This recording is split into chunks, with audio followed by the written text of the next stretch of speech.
Hola, antes de comenzar con esta historia me gustaría que le dieras me gusta a este vídeo y te suscribas para poder subir más contenido como este. Novela. Hermana, en esta vida yo soy la reina. Episodio 362, varias opciones. ¿Juntos? Ante la sugerencia de Alfonso de ir juntos a Trevero, Ariadne preguntó aturdida. ¿Cómo vas a ir al extranjero?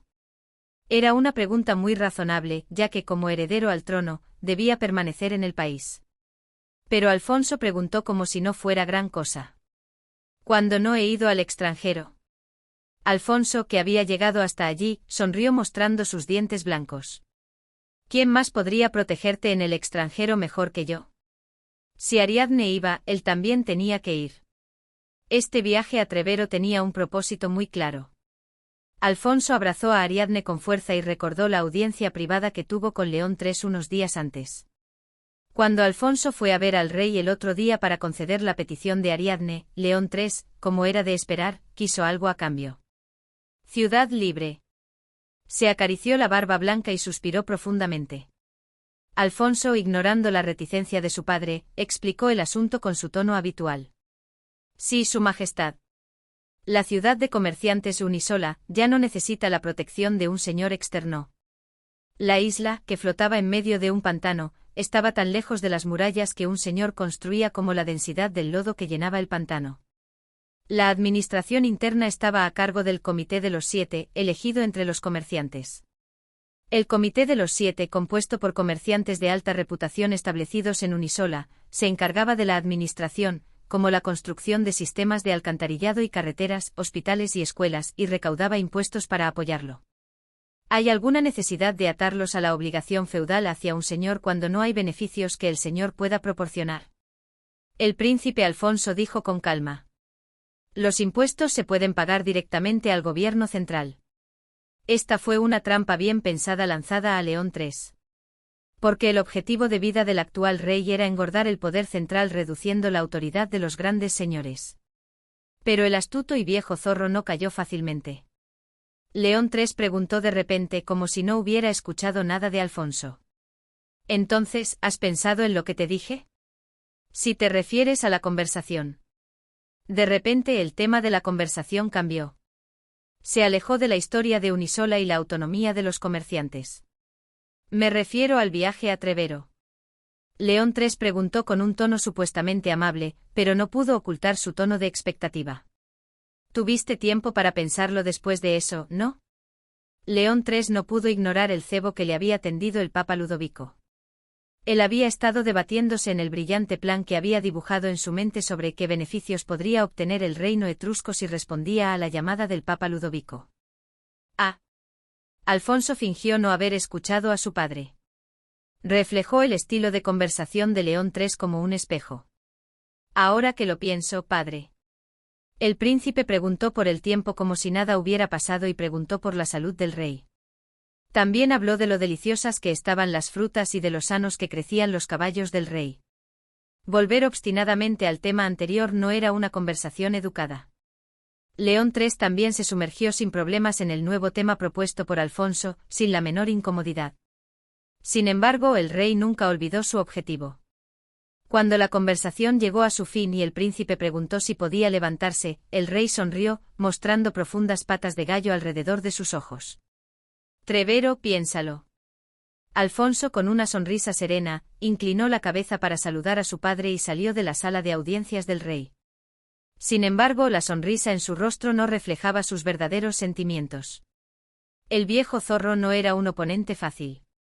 Alfonso pensó que su padre negociaría, pero no esperaba que impusiera lo que quería sin ofrecer ninguna condición. Las palabras de León III significaban, en última instancia, que si Alfonso quería la autonomía de Unisola, debía ir a Trevero en lugar de León III. El problema era que León III no había confirmado que daría la autonomía a Unisola si Alfonso iba a Trevero. Según este esquema, el príncipe no podría reclamar nada si el rey se retractaba. Tenía un sabor amargo en la boca. Trevero, en realidad, podía irse y ya. Pero no podía dar el paso. De hecho, la idea de ir a Trevero le provocaba una creciente aversión en lo más profundo de su corazón. ¿Será una señal de peligro que envía mi instinto? Alfonso seguía dándole vueltas a la razón por la que no quería dejar San Carlo. Pero tan pronto como Ariadne, que estaba en sus brazos, dijo, «Yo también tengo que ir a Trevero», él decidió ir a Trevero sin dudarlo. En realidad, yo. No es que no me gustara ir a Trevero. No estaba cansado de los viajes al extranjero, ni tenía miedo de viajar fuera de las fronteras. No quería separarme de Ari. Sería mentira decir que no tenía miedo. Había un tipo diferente de miedo que no era el de vagar sin un lugar donde apoyarse en una tierra desconocida. Tenía miedo de desaparecer de su vista en un viaje al extranjero sin fecha fija. Temía que ella tomara la mano de otro hombre antes de que él pudiera hacerle alguna promesa. Temía estremecerse al presenciarla, a su regreso, sonriendo deslumbrantemente con un velo blanco, abrazada a otro hombre, desconocido o conocido. No dejaré que nadie se atreva a acercarse a ella. Esto tenía un doble sentido. Ningún hombre podría enroscarse a su lado. Alfonso no tenía intención de dejar a Ariadne sola. Y al mismo tiempo Alfonso no permitiría bajo ningún concepto que la seguridad de Ariadne se viera amenazada en el extranjero. Bajo su mando se encontraba la Orden de los Caballeros de Casco Negro, la élite más grande del continente central. La caballería era una rama militar preparada para el combate en llanuras, pero podía desempeñar simultáneamente, y de manera excelente, los roles de guardia de honor y escolta.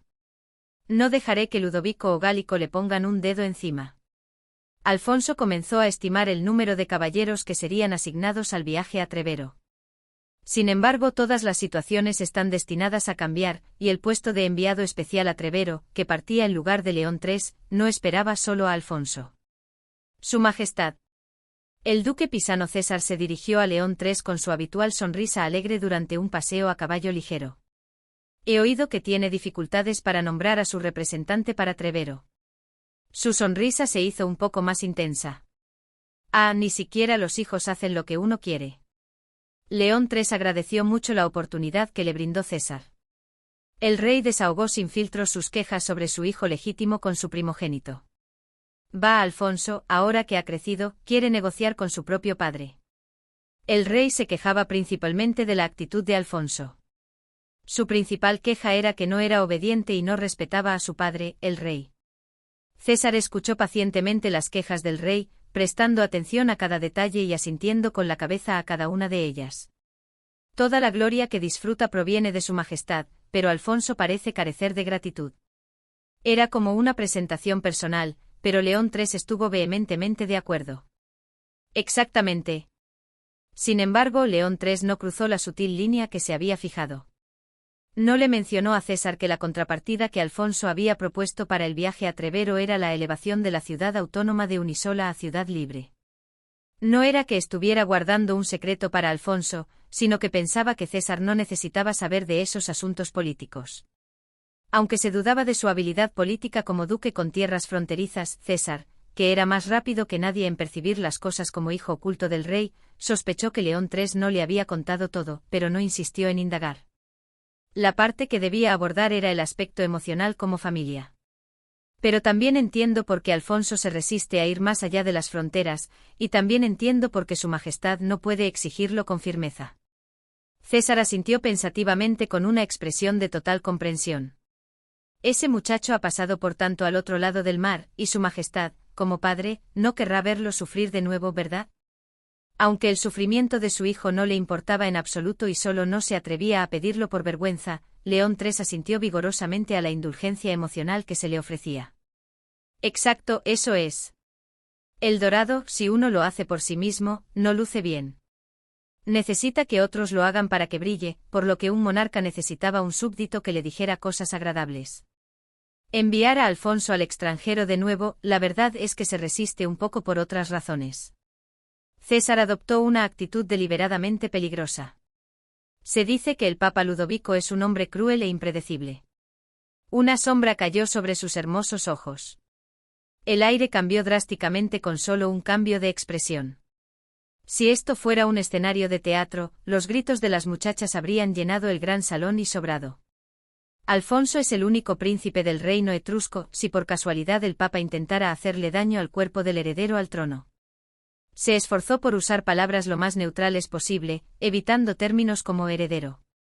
Palabras como príncipe que describen un estado objetivo, o heredero al trono, que se aplica a Alfonso, Bianca y al propio César. Entiendo los sentimientos de su majestad al dudar en enviar a Alfonso fuera. César consoló al rey con una voz suave y llena de preocupación. Así que ¿por qué no me envía a mí en su lugar? León III abrió mucho los ojos y miró a César. ¿Tú?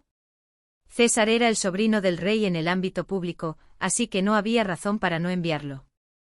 Sin embargo, el duque de Pisano estaba fuera de la lista de candidatos de León III por dos razones. Independientemente de lo que pensara el rey, César puso una expresión deliberadamente triste. Es una pena que, siendo un inútil, solo pueda servir a su majestad de esta manera. León III pensó para sí mismo, él también sabe por qué no lo envió. Pero al mismo tiempo, León III se dio cuenta de que esta era una propuesta sorprendentemente atractiva. A diferencia de Alfonso, que podía actuar por su propia cuenta en el escenario internacional, César no podía tomar grandes decisiones sin el permiso del rey. Esto estaba relacionado con la poca experiencia política de César y con el hecho de que, al final, era solo un pariente colateral. Pero si el Papa Ludovico exigiera condiciones inaceptables, ¿no sería ventajoso poder decir necesito la aprobación de mi país y dar un paso atrás? César, sin tener ni idea de lo que pensaba su padre, recitó su discurso preparado de forma melodramática. Úseme como su caballo en el tablero de ajedrez de su majestad. Murmuró para sí mismo, mirando la lejana montaña desde su hermoso caballo negro. Si mi papel es ser el hijo ilegítimo enviado para proteger al primogénito de forma segura, con gusto lo cumpliré por su majestad. El aire, impregnado de la fresca brisa de una temprana mañana de verano, giraba con el viento. Era el hermoso clima característico de la región central del reino etrusco. César, bajo el deslumbrante sol que solo brillaba en esta época y hora en el reino, resplandecía blanco como una estatua de mármol de iglesia. Fue un momento bastante teatral. Si hubiera sido un transeúnte cualquiera, abrumado por la belleza visual, quizás habría derramado lágrimas ante las palabras de César. Pero León III era demasiado astuto para eso. Al mismo tiempo, era un monarca con la cultura básica y la perspicacia para conmoverse en el momento adecuado. ¡Oh César! León III, montado a caballo, abrazó a su hijo ilegítimo con un brazo. Padre. Era una palabra que nunca había podido pronunciar desde que se canceló la boda de Ariadne y el rey. Pero ahora parecía que podía volver a decirla. César apretó con fuerza su caballo negro con los muslos para mantener el equilibrio y giró su torso lo más que pudo para que León III pudiera abrazarlo cómodamente. León III exclamó conmovido. Tu lealtad conmueve mi corazón. Sin embargo, en la mente del rey, innumerables cálculos pasaban en ese instante. En medio de todo, dos pensamientos ocupaban el mayor espacio en la mente del rey.